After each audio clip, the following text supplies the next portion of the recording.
Hello दोस्तों, तो आज की इस वीडियो में हम देखने वाले हैं एक बहुत ही इंटरेस्टिंग और आसान चीज स्टेप को, जिसकी मदद से आप अपने ओपोनेंट को सिर्फ कुछ ही चालों में पूरी तरह से फंसा सकते हैं और उन्हें रिजाइन करने में मजबूर कर सकते हैं।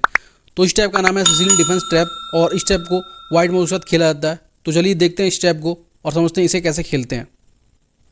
तो इस टैप की शुरुआत होती है वाइट की तरफ से E4 से, उसके खिलाफ ब्लैक C5 खेलता है सिसिलियन डिफेंस। उसके बाद से वाइट नाइट F3 खेलता है और ब्लैक नाइट F6 खेलता है और वाइट के E4 वाले पैरे पे अटैक करता है। तो उसके बाद से वाइट नाइट C3 खेलता है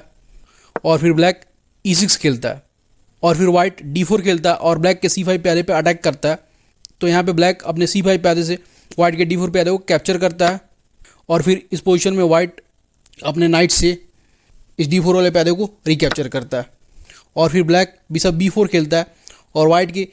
C3 नाइट को पिन करता है किंग के साथ और फिर वाइट E5 खेलता है और ब्लैक के F6 नाइट पे अटैक करता है। तो ब्लैक अपने नाइट को D5 खेलता है और वाइट के C3 नाइट पे अटैक करता है और इस पोजीशन में वाइट के नाइट पे दो अटैक हो रहा है, ब्लैक के नाइट का और ब्लैक के बिशप का। तो यहाँ पे वाइट अपने C1 बिशप को D2 खेलता है और अपने नाइट को डिफेंड करता है और फिर ब्लैक अपने नाइट से वाइट के C3 नाइट को कैप्चर करता है और फिर वाइट अपने B2 पैर से ब्लैक के C3 नाइट को रिकैप्चर करता है और इसके बाद से ब्लैक अपने बिशप को फिर से वापस लेके जाता है और उसे F8 खेलता है और यहाँ पे वाइट अपने F1 बिशप को D3 खेलता है और उसे डेवलप करता है और अगली चाल में वाइट अपने राजा को किंग साइड कैसल कर सकता है। तो यहाँ पे ब्लैक D6 खेलता है और वाइट के E5 पैरे पे अटैक करने की कोशिश करता है। तो इसके बाद से वाइट अपने क्वीन को E2 खेलता है और फिर ब्लैक नाइट D7 खेलता है और फिर वाइट अपने नाइट से ब्लैक के E6 पैरे को कैप्चर करता है और इस पोजीशन में ब्लैक के क्वीन पे वाइट के नाइट का अटैक हो रहा है। तो यहाँ पे ब्लैक अपने F7 पैर से वाइट के नाइट को कैप्चर नहीं करता है, वो अपने क्वीन को B6 खेलता है। इसके पीछे कारण है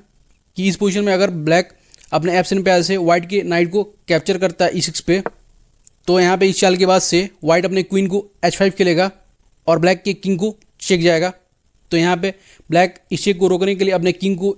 या तो E7 पे लेके आए या फिर वो अपने G7 पैरे को G6 खेले। तो अगर ब्लैक अपने G7 पैरे को G6 खेलता है तो यहाँ पे वाइट अपने D3 बिशप से ब्लैक के इस G6 पैरे को कैप्चर करेगा और फिर ब्लैक अपने S7 पैर से इस G6 बिशप को रिकैप्चर करेगा। तो यहाँ पे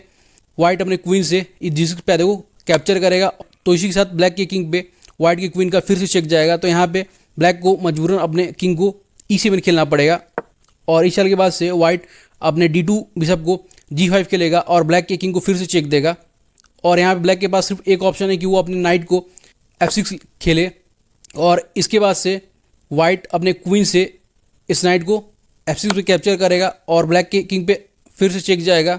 तो इस पोजीशन में ब्लैक को अपने किंग को मूव करना पड़ेगा। तो इस पोजीशन में ब्लैक अपने किंग को D7 खेल सकता है या फिर वो अपने किंग को E8 खेल सकता है। तो अगर मान लीजिए वो अपने किंग को D7 खेलता है तो उसके बाद से